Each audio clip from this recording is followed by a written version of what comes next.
नमस्कार, जय माता दी। मैं हूं आपका दोस्त होस्ट ए कुमार। हम इस वीडियो में जानेंगे परजीवी यानी पैरासाइट के बारे में, जिसमें हम बात करेंगे परजीवी की परिभाषा, परजीवी से होने वाले रोग, परजीवी संक्रमण के लक्षण, परजीवी संक्रमण का निदान यानी डायग्नोसिस, परजीवी संक्रमण का उपचार और परजीवी संक्रमण से बचाव।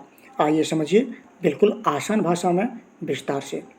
परजीवी यानी पैरासाइट, मोटा मोटा समझ लीजिए, परजीवी जीव वो जीव होते हैं जो अपने भरण पोषण एवं सुरक्षा के लिए दूसरे जीवों पर आश्रित होते हैं। ये जीव दूसरे जीवों के रक्त एवं मांस से अपना पेट भरते हैं और उन्हीं जीवों के शरीर पर अंडे देते हैं और अपनी संख्या को बढ़ाते हैं। परजीवी यानी पैरासाइट कहलाते हैं।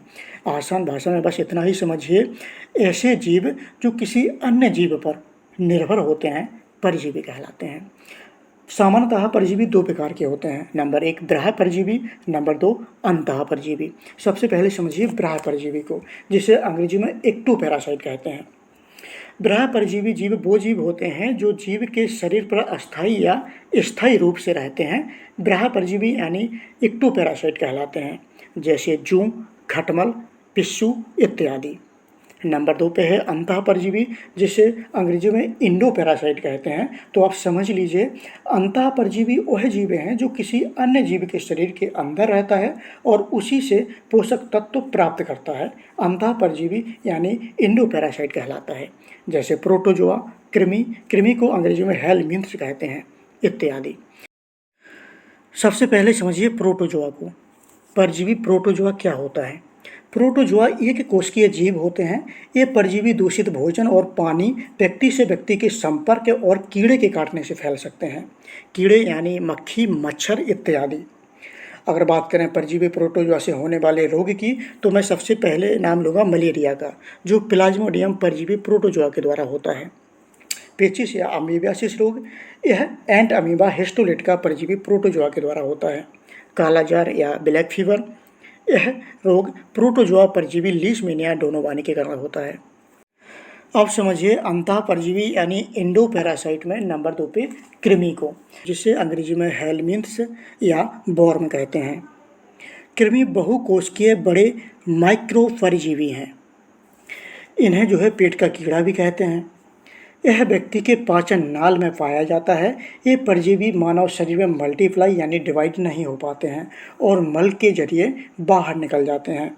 इनमें हुकवॉर्म और एस्केरिस लंबिकोइस इत्यादि परजीवी शामिल हैं। अगर बात करें परजीवी संक्रमण के लक्षण की, तो परजीवी संक्रमण के बाद अक्सर कोई लक्षण नहीं होते हैं।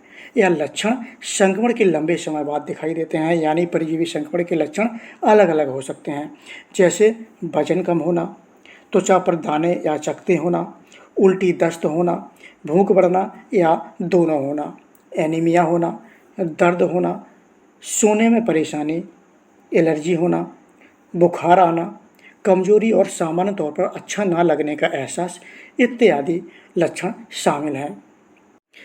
अगर बात करें परजीवी यानी पैरासाइट संक्रमण के निदान की यानी डायग्नोसिस की, तो आप समझ लीजिए, परजीवी संक्रमण को डायग्नोस करने के लिए डॉक्टर व्यक्ति की स्थिति, लक्षण और दूसरी मेडिकल कंडीशन के आधार पर टेस्ट लिखते हैं। परजीवी संक्रमण के लिए निम्न टेस्ट आमतौर पर उपयोग किए जाते हैं। नंबर एक पे है रक्त परीक्षण यानी ब्लड टेस्ट। एक विशिष्ट परजीवी संक्रमण का पता लगाने के लिए डॉक्टर्स ब्लड टेस्ट करवा सकते हैं। सीरोलॉजी एक रक्त परीक्षण है जो एंटीबॉडी या परजीवी एंटीजन को इंगित करता है। एक अन्य परीक्षण है ब्लड स्मेयर, जहां एक माइक्रोस्कोप के जरिए पैरासाइट का पता लगाने के लिए ब्लड ड्रॉप की जांच की जाती है। नंबर दो पे है इमेजिंग टेस्ट। एक एक्सरे किसी व्यक्ति के अंगों में परजीवी से जुड़े घावों का पता लगाने में मददगार होता है। अंगों की अधिक विस्तृत छवियों के लिए एक डॉक्टर मैग्नेटिक रेजोनेंस इमेजिंग यानी MRI स्कैन या कंप्यूटराइज्ड एक्सियल टोमोग्राफी कराने के लिए कह सकते हैं। नंबर तीन पे है मल परीक्षण यानी स्टूल टेस्ट। यदि किसी व्यक्ति को दस्त, गैस या पेट के अन्य लक्षण हैं, तो डॉक्टर को परजीवी संक्रमण का खतरा लगता है, तो 3 या अधिक मल के सैंपल अलग अलग दिनों में एकत्र किए जा सकते हैं और पैरासाइट या पैरासाइट एग की जांच की जा सकती है। नंबर 4 पर है एंडोस्कोपी।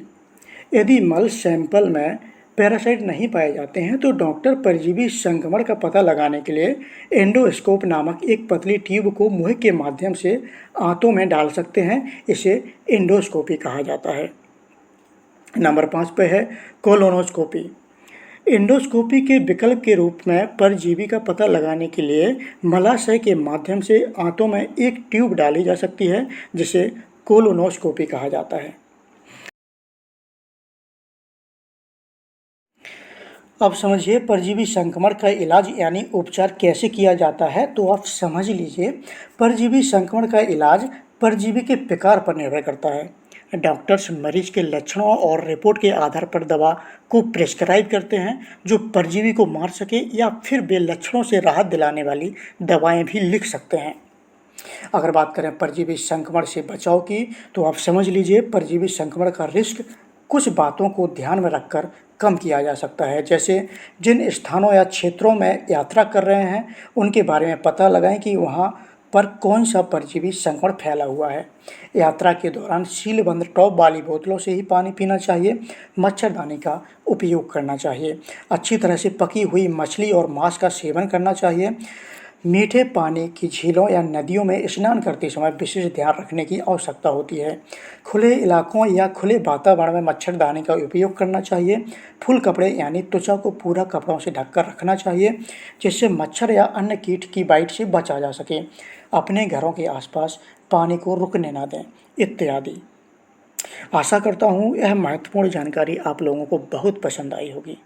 मिलता हूँ किसी अन्य टॉपिक में एक अच्छी जानकारी के साथ। तब तक के लिए जय माता दी।